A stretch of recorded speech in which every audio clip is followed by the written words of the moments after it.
अभी तो असली उड़ान बाकी है, परिंदे का इम्तिहान बाकी है। अभी अभी तो लांगा है समंदर, अभी पूरा आसमान बाकी है। तो दोस्तों, इसी के साथ स्वागत है आपका हमारे चैनल RJ14 क्लासेज में। आज का हमारा टॉपिक है सर्किल यानी वृत्त। तो सर्किल हम स्टार्ट करते हैं। सबसे पहले लेते हैं रेडियस यानी त्रिज्या। किसी भी सर्किल की रेडियस क्या होती है? उसके सेंटर से उसके सरकमफेरेंस यानी परिधि के किसी बिंदु को जोड़ने वाली रेखा कहलाती है रेडियस यानी त्रिज्या। इस सर्किल का हम रेडियस मानते हैं r। अब नेक्स्ट देखते हैं डायमीटर यानी व्यास। जो व्यास होती है, डायमीटर होता है, वो रेडियस का डबल होता है। यानी ऐसी कोई लाइन जो सर्किल के सरकमफेरेंस के दो पॉइंट्स को जोड़े और सेंटर से होती हुई गुजरे, उसे हम कहेंगे डायमीटर यानी व्यास। इस सर्किल का अगर डायमीटर हम लेते हैं d, तो d बराबर, इस डायग्राम को देख के साफ पता चल रहा है ये d है, रेडियस का डबल होगा। अगर इधर ये r है तो यहां भी r, तो d इक्वल्स टू हो जाएगा 2r। नेक्स्ट देखते हैं एरिया यानी क्षेत्रफल। किसी भी 2D शेप द्वारा जो स्पेस, जो स्थान घेरा जाता है, उसे हम कहते हैं उसका एरिया यानी क्षेत्रफल। अगर हम सर्किल की बात करें तो सर्किल का एरिया होता है पाई r स्क्वायर। यहाँ पे r तो है रेडियस, और जो पाई है इसकी वैल्यू हम लेंगे 3.14 या फिर 22/7। नेक्स्ट देखते हैं सरकमफेरेंस यानी परिधि। जब हम स्क्वायर या रेक्टेंगल यानी वर्ग या आयताकार की बात करते हैं तो हम बोलते हैं वहां पेरीमीटर या परिमाप, लेकिन सर्किल में हम बोलेंगे परिधि या सरकमफेरेंस। होता क्या है, इस सर्किल की जो आउटर बाउंड्री है, इसकी टोटल लेंथ, इसको हम बोलेंगे परिधि। यानी अगर मैं इसको यहां से काटकर सीधा वायर बना दूं, सीधी लेंथ ले लूं, तो कंप्लीट जो लेंथ है वो कहलाएगी इसकी सरकमफेरेंस या परिधि। तो सर्किल की जो परिधि का फॉर्मूला है वो होता है 2 पाई r। यहाँ पे r वही रेडियस त्रिज्या है और पाई की वैल्यू है 3.14 या 22/7। तो अब देखते हैं हम नेक्स्ट हम देखते हैं लेंथ ऑफ आर्क यानी चाप की लंबाई। ये चाप या आर्क होता क्या है? किसी भी सर्किल की परिधि का अगर हम एक टुकड़ा तोड़ लें, इसकी सरकमफेरेंस का एक टुकड़ा AB तोड़ लें, तो ये कहलाएगा इसका आर्क या चाप। अभी इस केस में ये सेंटर से जो एंगल बना रही है वो है एंगल थीटा। अब हम देखते हैं, अगर हम मान लें कि ये जो लेंथ ऑफ आर्क है, ये आर्क है वो B से स्टार्ट हो रहा है और B तक कंप्लीट हो रहा है, यानी पूरा ये एक आर्क है। तो इस केस में इस आर्क की लंबाई कितनी हो जाएगी? इस सर्किल के सरकमफेरेंस यानी परिधि के बराबर हो जाएगी। परिधि का फॉर्मूला क्या होता है? 2 पाई r। लेकिन इस केस में जो एंगल है वो थीटा नहीं होगा, वो एंगल हो जाएगा पूरा यहां तक यानी 360 डिग्री का। तो जब एंगल 360 डिग्री है तब हमारी जो लेंथ ऑफ आर्क है वो है 2 पाई r। अगर ये एंगल हम 1 ले लें तब लेंथ ऑफ आर्क कितनी हो जाएगी? 2 पाई r अपॉन 360 डिग्री।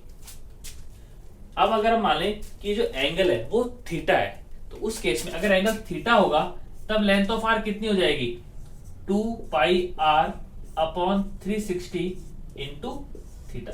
यानी लेंथ ऑफ आर्क का फॉर्मूला हो जाएगा थीटा अपॉन 360 इंटू 2 पाई r। ये हमारा फॉर्मूला हो गया लेंथ ऑफ आर्क का। नेक्स्ट जो एग्जाम में क्वेश्चन बनता है वो बनता है एरिया ऑफ सेक्टर यानी त्रिज्या खंड से। यहाँ पे जो रेडियस AO और OB है और आर्क AB, इसके अंदर जो एरिया है ये कंप्लीट एरिया कहलाता है एरिया ऑफ सेक्टर और त्रिज्या खंड। यानी radius AO, radius OB and arc AB, इसके बीच में जो एरिया है ये कहलाएगा हमारा एरिया ऑफ सेक्टर या त्रिज्या खंड। एरिया ऑफ सेक्टर का फॉर्मूला निकालते हैं। जब हम मान लेते हैं कि ये जो एंगल है ये पूरा कंप्लीट 360 डिग्री है, तो जब एंगल 360 डिग्री होगा उस केस में जो एरिया ऑफ सेक्टर है ये इस सर्किल के एरिया के बराबर होगा, यानी पाई r स्क्वायर होगा। अगर ये एंगल 1 होगा तब एरिया ऑफ सेक्टर कितना हो जाएगा? पाई r स्क्वायर अपॉन 360। और जब ये एंगल थीटा होगा उस केस में एरिया ऑफ सेक्टर बराबर हो जाएगा pi R square upon 360 into theta. यानी एरिया ऑफ सेक्टर त्रिज्या खंड का फॉर्मूला होता है theta upon 360 into pi R square. यानी हमारा लेंथ ऑफ आर्क में भी थीटा अपॉन 360 था, लेकिन यहां पे था 2 पाई आर, और एरिया ऑफ सेक्टर में आ जाएगा पाई आर स्क्वायर। सर्किल में लास्ट टॉपिक जो हम देखेंगे वो है एरिया ऑफ सेगमेंट, यानी वृत्तखंड। वृत्तखंड क्या होता है? ये जो एरिया ऑफ सेक्टर था AOB, इसके अंदर जो एरिया था, इसमें से हम ट्रायंगल ABO इसको माइनस कर दे, यानी इस टोटल एरिया ऑफ सेक्टर में से इसको माइनस करते हैं, तो ये एरिया हमारे पास बचता है। यही एरिया कहलाएगा एरिया ऑफ सेगमेंट या वृत्तखंड। यहाँ पे जो AB है ये कहलाएगी कॉर्ड यानी जीवा। इस एरिया को निकालने का फॉर्मूला हम देखते हैं। ये जो टोटल एरिया है यानी आर्क AB, BO और OA, इसका जो एरिया है वो एरिया ऑफ सेक्टर कहलाएगा। अगर इस टोटल एरिया ऑफ सेक्टर में से मैं इस ट्राइंगल ABO इसका एरिया माइनस कर दूं तो हमें मिल जाएगा एरिया ऑफ सेगमेंट। हमें एरिया ऑफ सेक्टर का फॉर्मूला पता है, वो फॉर्मूला था theta upon 360 into pi R square. ये कंप्लीट एरिया ऑफ सेक्टर है। इसमें से हम इस ट्राइंगल का एरिया माइनस कर देते हैं, वो होगा 1/2 आर स्क्वायर साइन थीटा। यहाँ पे हम आर कॉमन ले लेते हैं, आर स्क्वायर जब हमने कॉमन लिया तो अंदर हमें क्या मिल गया? Theta upon 360 pi minus 1/2 sine theta. ये हमारा फॉर्मूला हो गया एरिया ऑफ सेगमेंट का। एरिया ऑफ सेगमेंट हो जाएगा आर स्क्वायर ब्रैकेट में theta pi upon 360 minus 1/2 sine theta. ये फॉर्मूला हो गया हमारा एरिया ऑफ सेगमेंट का। ये हमारे सभी इंपॉर्टेंट फॉर्मूला सर्किल के कंप्लीट हो गए। अब हम देखते हैं एग्जाम में पूछे गए और एग्जाम में पूछे जा सकने वाले इंपॉर्टेंट क्वेश्चंस।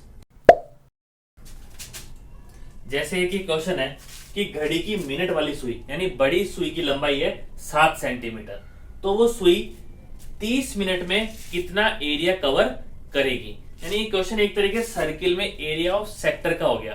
ठीक है, तो हम देखते हैं ये कोई घड़ी की मिनट वाली सुई है, इसकी जो लंबाई है वो 7 सेंटीमीटर है, तो ये 30 मिनट में कितना एरिया कवर करेगी। तो हम घड़ी की जो मिनट वाली सुई है वो 60 मिनट में यानी 1 घंटे में पूरा एक चक्कर लगा लेती है 360 डिग्री का। तो 1 मिनट में कितना लगाएगी?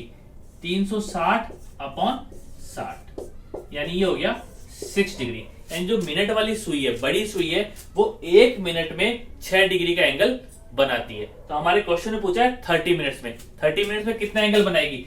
30 इंटू 6 यानी 180 डिग्री का एंगल बनाएगी 30 मिनट्स में। तो हम देखते हैं एरिया ऑफ सेक्टर सर्किल के। अभी सुई 30 मिनट में घूम के यहां तक आ जाएगी, तो यहां तक आने में इसने कितना एरिया कवर करा, ये हमारा एरिया ऑफ सेक्टर के बराबर हो जाएगा। तो सर्किल के एरिया ऑफ सेक्टर का फॉर्मूला क्या होता है?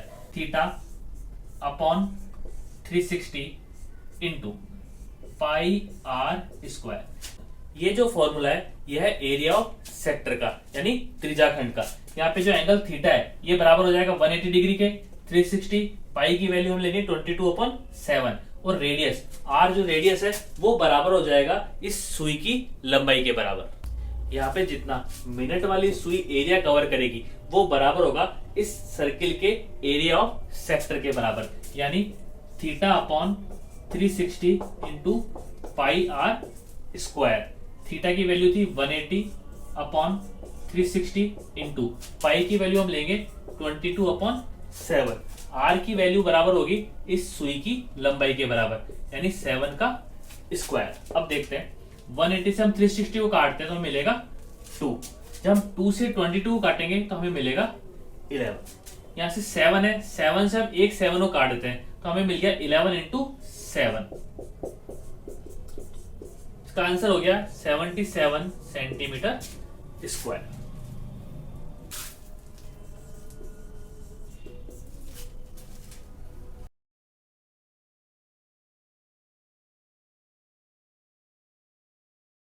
तो फ्रेंड्स, हम ऐसे ही आपके लिए कंपटीशन एग्ज़ाम से रिलेटेड वीडियोस लाते रहेंगे। हमारे वीडियो को लाइक कीजिए और चैनल को सब्सक्राइब कीजिए। Keep learning, keep growing. Thank you.